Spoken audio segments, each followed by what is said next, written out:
Good afternoon to all my dear friends. Shri August group of institution में आपका स्वागत है।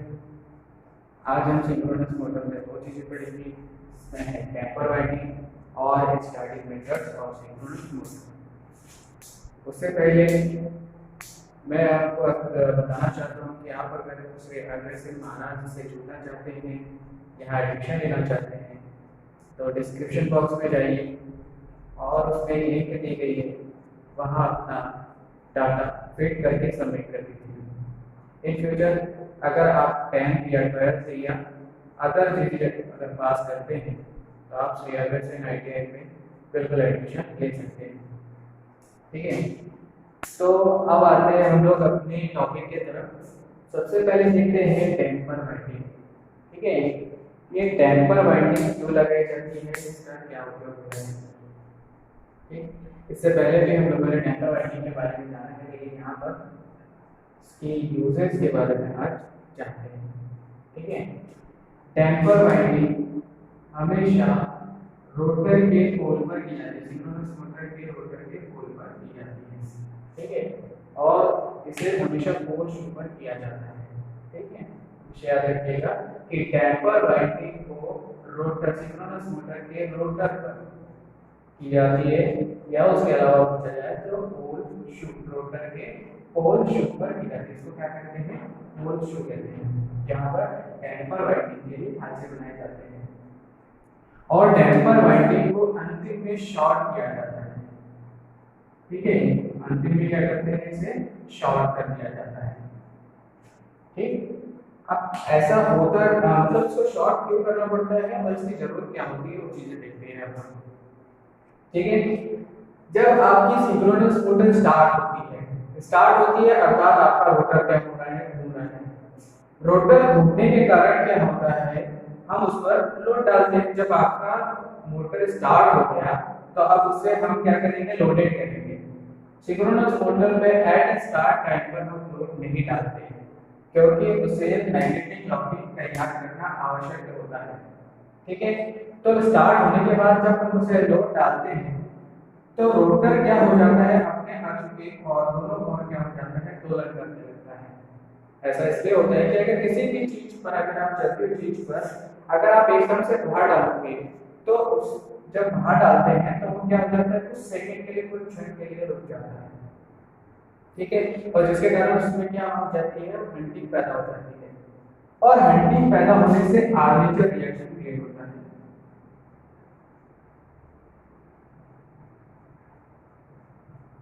ठीक है, क्या आ जाता है, इसमें आर्मेचर रिएक्शन हो जाता है। ठीक है, आर्मेचर रिएक्शन के कारण जो हमारा फ्लक्स तैयार हो रहा है वो कहीं ना कहीं वीक पड़ जाता है। ठीक है, तो उसे वीक ना होने दिया जाए, मतलब जो आपका फ्लक्स यहाँ तैयार हो रहा है उसे वीक नहीं पड़ना चाहिए, इसीलिए हम क्या करते हैं, डैम्पर वाइंडिंग करते हैं। डैम्पर वाइंडिंग करने से क्या होता है कि जब आप इधर से आने वाले जो फ्लक्स है ना, जो एयर गैप में घूम रही है, वो क्या हो जाती है, इस डैम्पर वाइंडिंग से लिंक कर जाती है। जब आप जैसे ही इस पर लोड आता है और इसमें जब वाइंडिंग उत्पन्न हो जाती है तो क्या हो जाता है कि डैम्पर वाइंडिंग में ये फ्लक्स क्या होता है, लिंक करने लगता है। लिंक करने का अर्थात ये कट करने लगता है, और टेम्पर वाइंडिंग अंतिम में शॉर्ट होती है, जिसके कारण इसमें क्या हो जाता है, धारा प्रवाहित होने लगती है। इसमें क्या होने लगती है, धारा प्रवाहित होने लगती है, जिससे रोटर फ्लक्स क्या होता है, कम नहीं पड़ता। रोटर फ्लक्स कम नहीं पड़ता और मैग्नेटिक लॉकिंग नहीं टूटती है, जिसके कारण जो हमारा रोटर है वो हंटिंग को क्या कर देता है, समाप्त कर देता है या कम कर देता है। डैम्पर वाइंडिंग सिंक्रोनस मोटर में हंटिंग कम करने के लिए किया जाता है। हंटिंग को कम करने के लिए इसका उपयोग किया जाता है। ठीक है, और दूसरी चीज अगर पूछी जाती है तो यह आर्मेचर रिएक्शन को समाप्त करता है। ठीक है, दूसरी चीज अगर हंटिंग नहीं दी गई है तो दूसरा चीज क्या हो सकता है, वह आर्मेचर रिएक्शन को समाप्त करने के लिए उपयोग किया जाता है। ठीक है, एक बार फिर से देखते हैं, डैम्पर वाइंडिंग को हमेशा सिंक्रोनस मोटर के रोटर पर की जाती है, और अगर नहीं है तो रोटर के पोल शू पर की जाती है। ठीक है, डैम्पर वाइंडिंग को अंतिम में शॉर्ट किया जाता है। ठीक है, और डैम्पर वाइंडिंग से आर्मेचर रिएक्शन या हंटिंग दोनों ही क्या की जाती है, समाप्त की जाती है। ठीक है, ये था डैम्पर वाइंडिंग के बारे में। ठीक है, अब आते हैं हम लोग मोटर यानी सिंक्रोनस मोटर को स्टार्ट करने के लिए। ठीक है, सिंक्रोनस मोटर को स्टार्ट कैसे करते हैं? आपको पता है कि synchronous motor self start motor नहीं होती है, उसे हमें स्टार्ट करना पड़ता है। ठीक है, तो पहला आता है using pony motor. Pony motor एक छोटी मोटर होती है जो सिंक्रोनस मोटर के साथ लगाई जाती है। ठीक है, इसी के साथ ये जैसा ये मोटर हो गई आपकी सिंक्रोनस मोटर।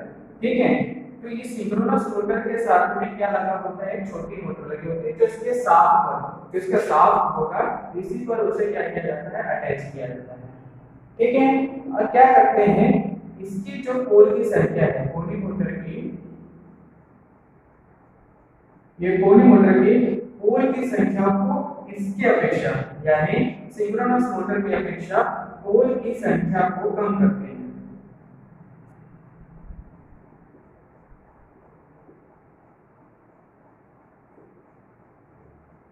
ठीक है, पोनी मोटर के पोल की संख्या इस सिंक्रोनस मोटर के पोल की संख्या से कम रखते हैं। अब कम रखने से क्या होता है कि पोनी मोटर की स्पीड हो जाती है ज्यादा और सिंक्रोनस मोटर की स्पीड रहती है कम। ठीक है, जब आप इसको दोनों को एक साथ चालू करते हैं तो ये क्या करता है, इसके रोटर को सिंक्रोनस स्पीड में घुमाने का काम करता है।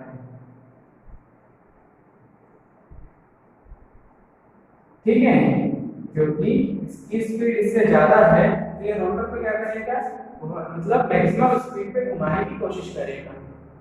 जैसे ही ये स्टार्ट हो जाता है, रोटर घूमना चालू कर देता है, तो हम इसे बाहर से डीसी सप्लाई देते हैं और डीसी सप्लाई दे देने के कारण ये क्या कर देता है, इस रिजल्टेंट फ्लक्स के साथ मैग्नेटिक लॉकिंग तैयार कर लेता है और मैक्सिमम स्पीड पर क्या करता है, चलने लगता है। ठीक है, ये हो गई पहली मेथड जो पोनी मोटर द्वारा की जाती है। इसमें सबसे मेन चीज होता है कि इसमें पोल की संख्या जो होती है वह कम रखी जाती है सिंक्रोनस मोटर की अपेक्षा। दूसरी चीज, पोनी मोटर की स्पीड हमेशा अधिक होती है सिंक्रोनस मोटर की अपेक्षा।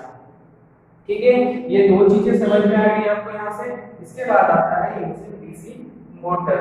ठीक है, अब यूजिंग डीसी मोटर में सेम जैसे कि वैसे ही जो पोनी मोटर है इसकी जगह पर आप डीसी मोटर रखते हैं। ठीक है,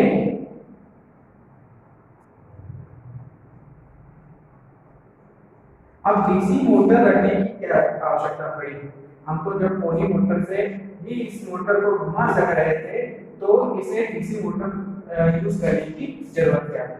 जो पोनी मोटर होती है वह इंडक्शन मोटर होती है। ठीक है, ये याद रखिएगा, जो मोटर हम पोनी मोटर के नाम से जानते हैं उसे हम इंडक्शन मोटर कहते हैं। ये आकार में छोटी होती है और सिंक्रोनस मोटर से ज्यादा स्पीड पर यह घूमती है। अब इंडक्शन मोटर होने के कारण इसका टॉर्क जो होता है, इसमें जो टॉर्क उत्पन्न होगा वो क्या रहेगा, कम रहेगा। तो कभी कभार क्या होती है, पोनी मोटर स्टार्ट होने की कोशिश तो करती है पर इसके रोटर को घुमा नहीं पाती है। ठीक है, क्योंकि ये हेवी है, भारी मोटर है, तो टॉर्क कम होने के कारण क्या होता है, पोनी मोटर कभी कभार आपके सिंक्रोनस मोटर या जो बड़ी मोटर होती है सिंक्रोनस मोटर उसके रोटर को घुमा नहीं पाती। इसीलिए इसकी जगह पर हम डीसी मोटर का उपयोग करते हैं। अब डीसी मोटर का क्या होता है, टॉर्क हमेशा इंडक्शन मोटर से ज्यादा होता है। ठीक है, अब तो क्या होता है, इसको स्टार्ट करते हैं। ठीक है, दोनों को स्टार्ट किया, इसकी स्पीड ज्यादा है और स्पीड ज्यादा होने के कारण इसके रोटर को घुमाती है और सिंक्रोनस स्पीड पर लाती है। ठीक है, कहां तक लाती है, इसको सिंक्रोनस स्पीड पर लाती है। फिर हम इसे बाहर से डीसी एक्साइटेशन देते हैं जिसके कारण इसमें पोल जनरेट होते हैं और यह पोल इस रिजल्टेंट फ्लक्स के साथ मैग्नेटिक लॉकिंग हो जाते हैं और मैग्नेटिक लॉकिंग होने के बाद सिंक्रोनस स्पीड में घूमने लगते हैं। ठीक है, ये दोनों चीज हो गई। ठीक है, पोली मोटर की जगह डीसी मोटर क्यों यूज की जाती है? क्योंकि पोली मोटर एक इंडक्शन मोटर होती है जिसका टॉर्क डीसी मोटर की अपेक्षा कम होता है, इसीलिए हमें डीसी मोटर का उपयोग करना पड़ता है। ठीक है, डीसी मोटर का उपयोग करना पड़ता है। इसके बाद आता है तीसरा सेल्फ स्टार्टिंग। अब सेल्फ स्टार्टिंग सिंक्रोनस मोटर हम कहते हैं कि सेल्फ स्टार्ट नहीं होती है, फिर इसे सेल्फ स्टार्ट कैसे कर सकते हैं? तो देखिए हमें यहाँ पर देखिए डीसी एक्साइटेशन तो हमें बाहर से देना ही पड़ेगा चाहे किसी भी हालत में हो। ठीक है, आपको इसे डीसी एक्साइटेशन देना ही पड़ेगा, क्योंकि डीसी एक्साइटेशन नहीं देंगे तो इसके रोटर में पोल जनरेट नहीं होगी और मैग्नेटिक लॉकिंग नहीं होगी, तो फिर ये सिंक्रोनस मोटर सिंक्रोनस स्पीड पे कभी नहीं घूम सकती। तो इसके लिए क्या करते हैं हम लोग, ये जो डैम्पर वाइंडिंग की गई है, डैम्पर वाइंडिंग क्या है? अंतिम में शॉर्ट है। ठीक है, ये जो डैम्पर वाइंडिंग है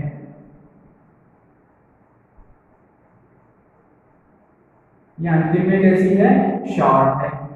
ठीक है, और अंतिम में शॉर्ट होने के कारण जब यह फ्लक्स इस डैम्पर वाइंडिंग को कट करता है तो डैम्पर वाइंडिंग शॉर्ट यानी क्लोज सर्किट होने के कारण